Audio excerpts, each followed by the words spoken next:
Hey guys, so the patch notes of 6.4.0 was just released a few days ago, and I kind of just want to run through some things. There are some interesting things that they decided to start adding in the next coming patch, which is 6.4.0. I believe the PTB should be this week, so do keep that in mind. And based on how that goes, we'll see if we see some of these changes or not.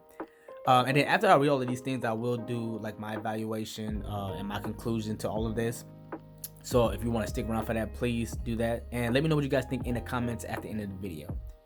So the first one is going to be about the bots and custom matches. Now this is going to be where the host in a custom match can click the plus icon to add a random survivor bot to the lobby.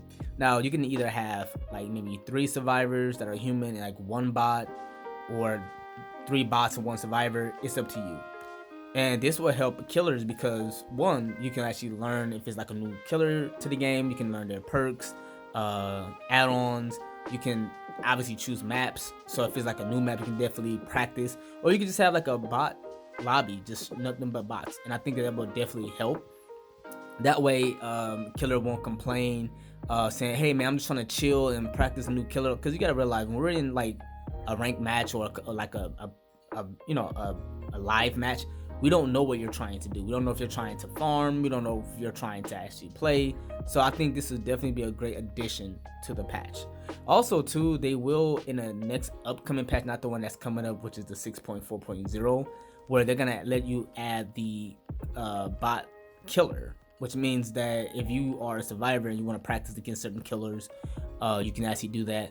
But this is gonna take a little time considering that they need to train the AIs to learn how to use the killer's power. Right. Also, you can also choose survivors that you want in the lobby, but consider the fact that they're not gonna always have every add-on and perks available to them. So I just want to be clear on that. Now we're gonna move on to the visual improvements, and I will show you some slides. Simply, it's just gonna be pallets and breakable walls gonna look a little differently than before, and also the basement. Right. It's not that big of a deal or big of addition, but I think it's still something different and nice. I'm gonna save the flashlight adjustments later because that's definitely a very hot topic, and I know a lot of people are waiting to talk about that. So that's gonna be something I do just a little bit later. Now we're gonna talk about the matchmaking improvements. This is gonna be based off team-based ratings and not your own. Currently now, like me, I could run a killer for like 5 years and I could still die, and then my MMR will go low because it didn't matter how long I ran the killer. It didn't matter how many teammates I saved and all that stuff, how many pallet stuns. They're gonna pretty much put me lower at the MMR because of the fact I just simply died, right? That's why like there's killers who get upset when it doesn't count how many hooks they get. It's just simply, did you get a 3k or more, or did you get a 1k or a 2k or whatever. So I get that, it sucks, but with this, you're gonna, even if you escape or not, based on the team performance, is gonna decide your rating there. So as long as everybody's working together, which I've always felt it should have been that way, just personally my opinion. So I think that helps as well too. Extended breaks, this is another one. Extended breaks, so if you take a break a little bit from DBD, which is very healthy. I don't really play this game like that anymore, so I just play for content or rift skins now.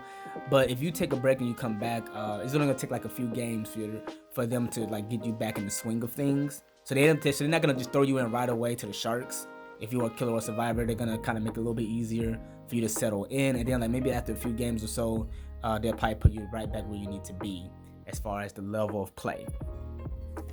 Okay, now we're gonna go to the updates on cheating. Now this is where the devs basically just trying to prove and show that they have had some good improvements towards but basically the anti-cheats, the hackers and stuff like that.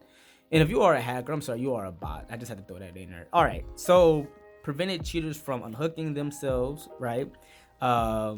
They instantly prevented cheaters from instantly completing gens, prevented from having 2 killers in a single trial. So that's like if you have like a Myers or Freddy at the same time, right? Prevented from stacking duplicate perks and add-ons. Prevented extended flashlight blinds on durations.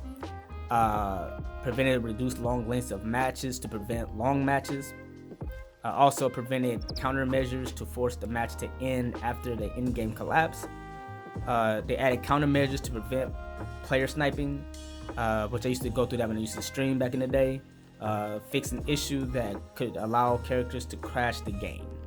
So basically, if you are a killer main, these are things I'm pretty sure you experienced a lot. All right. So hopefully they keep that going. Okay, now these are just the temporary bans. This is not gonna be the last point. I'm still gonna get to the flashlight and just give my opinion about it.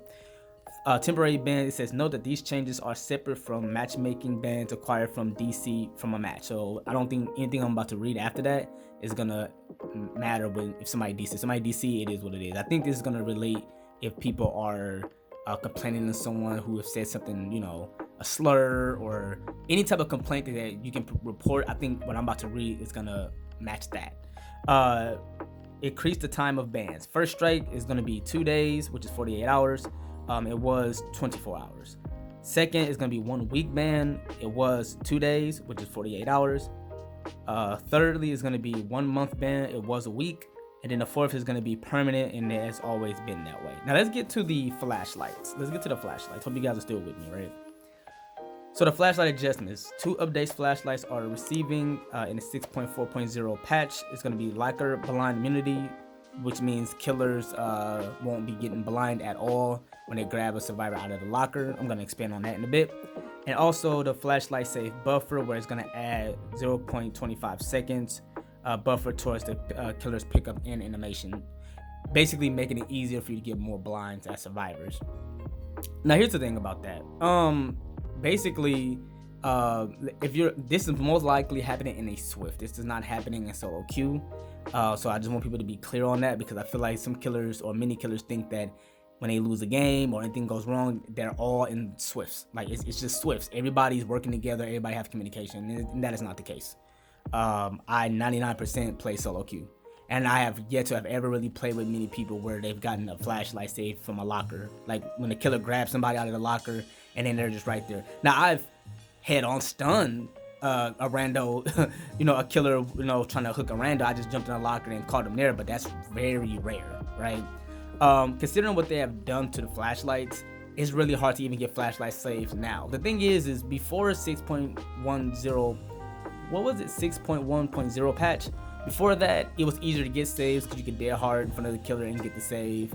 They didn't have all of these things where you couldn't quickly pull out the flashlight and fly. Now they got it where they took away the repeat clicking, which can, obviously hurt somebody and cause epilepsy, which is good, right? We don't want people getting hurt playing the game on either side.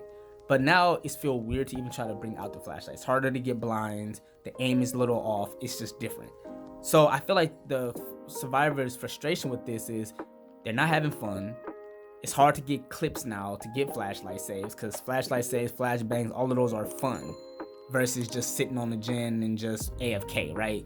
So there always seems to be nerfing Survivor in so many ways, and we've taken the beating, okay? So I look at, that's the frustration of it. So when I see people talking about the flashlight locker blind, I don't really care, because at the end of the day, I don't use flashlights like that. I think it's just a waste of time. I like to play efficiently, but that's just me, right? I don't mind having fun, but I feel like it's more fun when I'm playing in a Swift. But again, I play in solo queue, so it sucks when I'm running a killer for like 5 minutes, and then a person is just like waiting for me to go down when that person could have been like 5 minutes on the gen and we could have been already out of here in the next match.